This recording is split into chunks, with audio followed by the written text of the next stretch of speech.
The long mirror stretched across the dance studio wall, smeared at the edges with fingerprints and exhaustion. My sweat dripped onto the scuffed wooden floor, legs burning, heart hammering out a desperate, hopeful rhythm. I'd lost myself in my routine. Bollywood grace cut through with the sharp bite of hip-hop when the studio doors slammed open behind me. "Enough," barked Mr. D'Souza, voice sharp as broken glass. He stood inside the frame, arms crossed, as if shielding himself from the music. Behind him, the staff from the call center, clutching their dusty plastic folders and tea mugs, watched in barely covered amusement. I tried to catch my breath, wiping sweat from my forehead. My headphones dangled from my neck, still blaring a half-second loop of the song I loved. Outside, traffic growled in the humid Mumbai noon, but inside, only Mr. D'Souza's sneer mattered. "Arjun, what is this circus every afternoon? This is not a dance bar. You work here, you finish shift, you go home. Is this what I pay you for?" I stood speechless, every eye on me. Even the cleaner with his battered broom had paused. The air smelled of cheap sanitizer and stale masala chai. I stay late, sir, after calls are over." I couldn't get the words straight. I'd rehearsed this defense in my mind. "Dance is my life, I need these hours." But here, under his glare, I sounded like a child making excuses. He shook his head, already bored. "You're not a boy, college is over. When will you do something real with your life?" Somebody behind him snickered, someone else whispered hero banger, as if my dreams were a feverish joke. Heat crept up my neck. I looked down at my ripped sneakers, the duct tape barely holding the side together. "Clean up, don't waste company time. There are thousands like you in Mumbai. None of them will ever land a film choreographer job. Sab sapna hai, dream. He left, file folder flapping. My colleagues melted back into the cubicles, talking with exaggerated laughter. Only one lingered, a girl called Divya, biting her lip as if she'd taken the humiliation personally. "I'm sorry, Arjun," she whispered. I forced a smile, a mask poorly fitted. "It's okay, I'm used to it."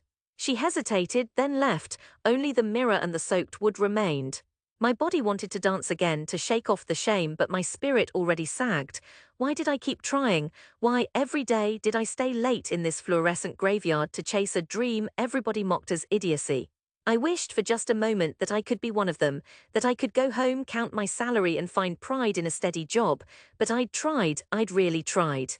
And I felt emptier every day, except in motion, except when the music bled through my veins and nothing else mattered. That night, I returned home to the persistent flicker of the television. Ma sat cross-legged on the cot, peeling peas mechanically, lips pressed tight. Papa's voice drifted from the veranda, telling the neighbor that his son was, again, late as usual. I tiptoed into the kitchen, hoping to slip by, but Ma's eyes found me. "Did you eat?" "Yes." She tossed another pod into the bowl. "You're wasting your time, Arjun. You know what people say." Nitin's mother asked me straight, "Why is your boy still dancing? When will he get married?" I said, "He will settle. But will you? Your father is ashamed to go to satsang. And for what? For some silly song and dance." I gathered breath, steadying myself. "Ma, please, one day I'll show them. I just need time." She sighed, exasperated, as if I were a stubborn stain. "Do what you want, just don't bring shame." I nodded, swallowing grief and resentment, and crawled into the tiny room I shared with my brother. The city vibrated outside, restless and endless. Lying on my mattress, I promised myself I would prove them wrong. I'd dance until my bones ached, leap until they noticed, even if it meant crawling through 10,000 failures. But conviction is thin armor. In Mumbai, hope is cheap, faith costs everything. The next day and the day after, I put in my hours at the call center, dead voice over dead connections, scripts I could recite in my sleep. When everyone clocked off, I'd sneak to the empty studio, headphones ready, heart open. Rejection arrived dressed in every color, auditions that lasted under a minute before they shouted, "Next," choreographers who never looked up from their phones. Crowded buses to far suburbs, only to wait in line in the stifling heat for a single chance. I sent videos to dozens of agencies. Not a word returned except for one: "You have energy, but your form is unrefined." Keep working, I kept working. My world shrank to dance, commute, the endless family arguments, the spicy sting of my mother's silent disappointment. Sometimes I questioned the mirror. I'd watch my reflection move, see every flaw, wonder if Mr. D'Souza was right. Maybe I was just another boy chasing an impossible Bombay dream, but in motion, I felt real.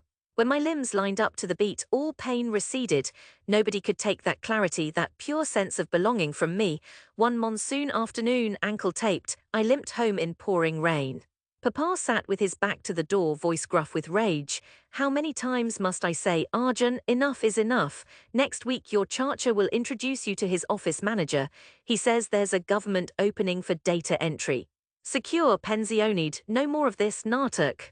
I tried to reason, words getting crushed before they were formed. Just one more chance, there's one more audition, Sharma sir's company, if I get through. He slammed a hand down. You've done nothing for 3 years, you think you're the only one with dreams. Your brother did as we asked, he's a manager now. You want to dance at home for weddings, but you will bring money, this is not a movie. That cut deepest. I remembered all the wedding sangeets where I'd made people laugh, nobody there had ever said it mattered. I left my chai untouched, room spinning, grief tightening like a noose. The next audition was at a tumbledown studio in Antari, the banners half ripped by wind. Inside, nervous boys and girls stretched, sizing each other up. Sharma sir himself stood with his assistant, face stony, arms folded.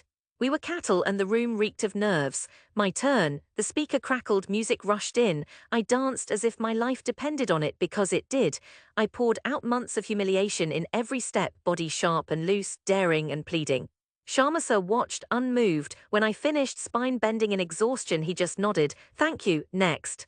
And that I thought was that. I tripped home broken, couldn't meet my parents' eyes. I lay on the mattress, mind numb.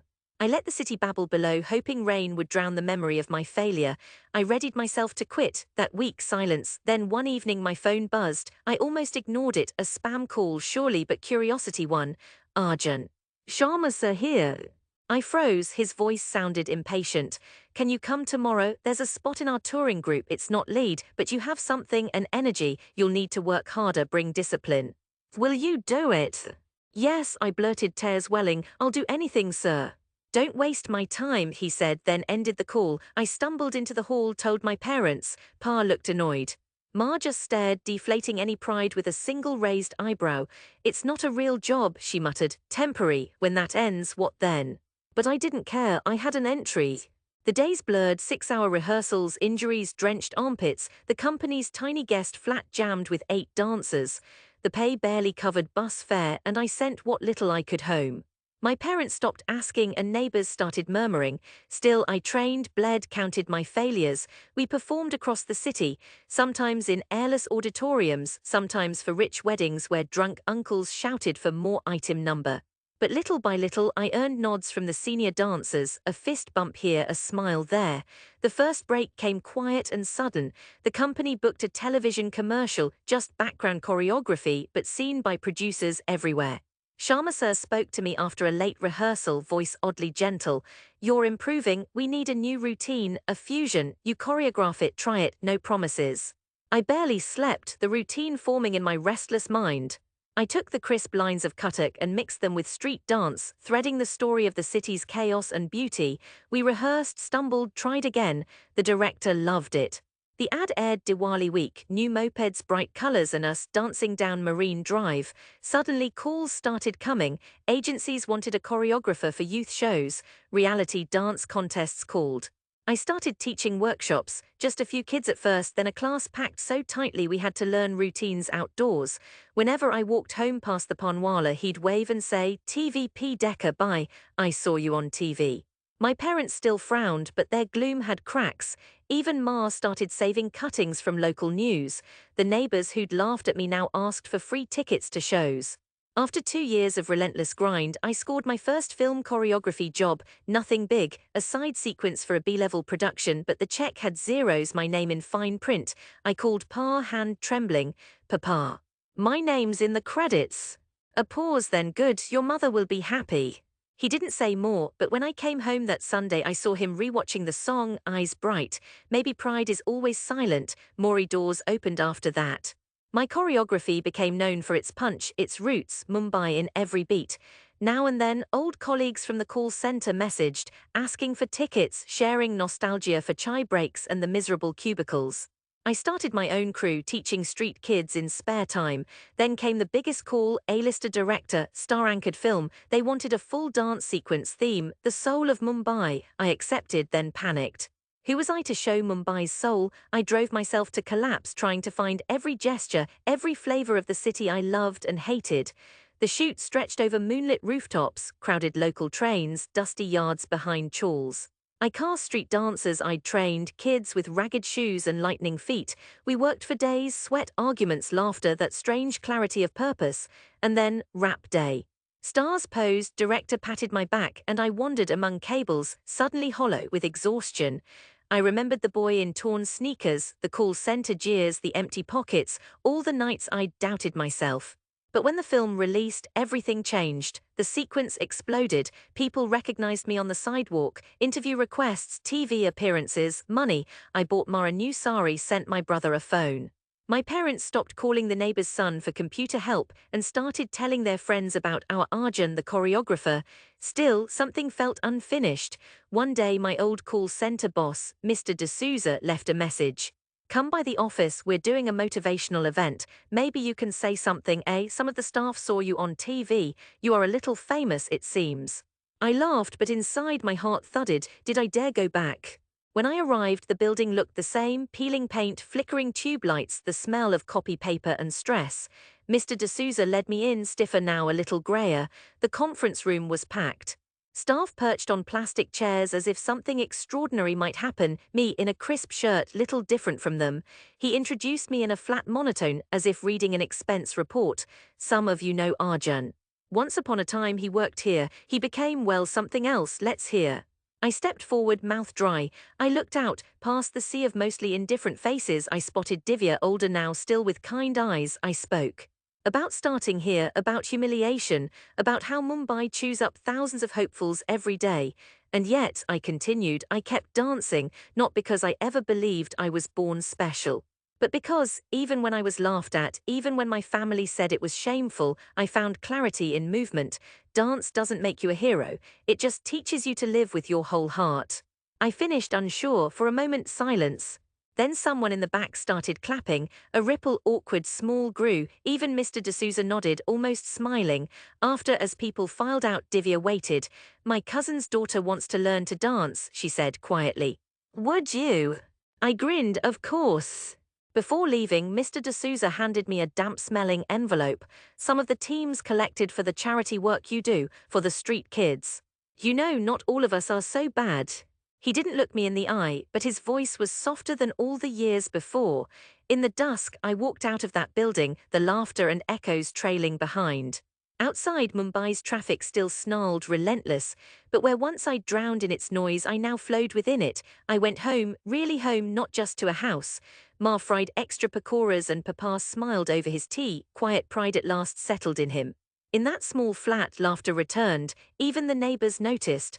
That night, as I choreographed my next big song, I paused before the mirror in my home studio, the surface still streaked, lit by the golden Mumbai haze. I watched myself move, feet steady, heart open, and knew rejection is not an ending, it's just the first step. And when I danced, I belonged to myself, to my family, and finally to the city that had once tried to grind me down.